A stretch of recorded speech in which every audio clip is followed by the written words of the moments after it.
Okay, this is about how to take that little flange plastic off. Perfect. Didn't take much, didn't break. That's what we like. All right, now we're going to do the screws.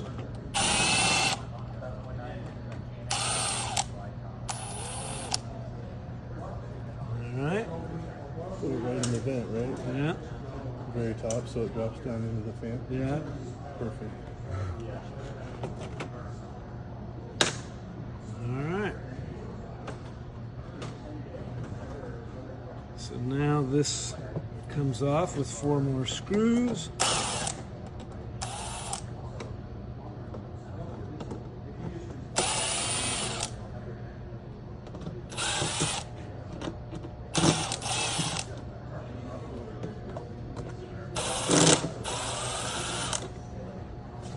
All right.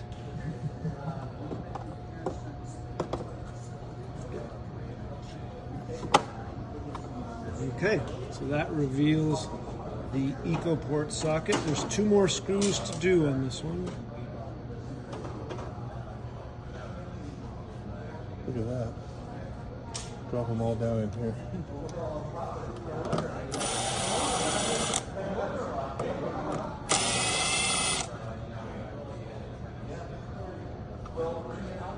Alright, and there's the socket. We're going to go get the EcoPort module. Okay, so now we're going to take the module, the cellular module, pop it in.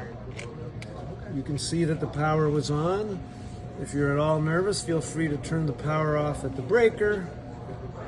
Alright, and then you just screw them in. Now there's a chance this one doesn't have power. So we're going to now go to the other one. Okay, so now we're powering it back on. So you'll notice it goes white on the LED briefly, and then it's going to blink a little bit and try and connect to the cellular network.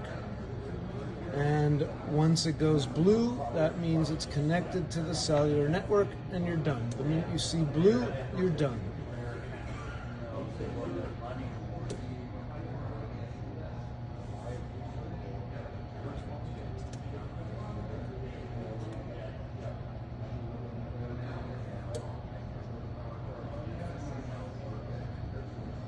There it is, blue. All right, then you put the flange back on.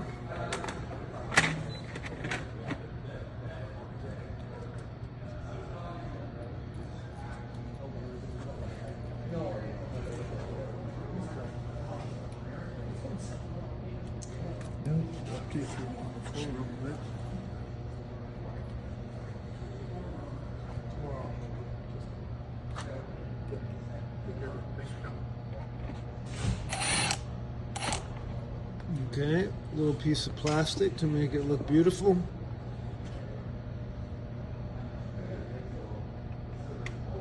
And this American standard water heater is now grid enabled.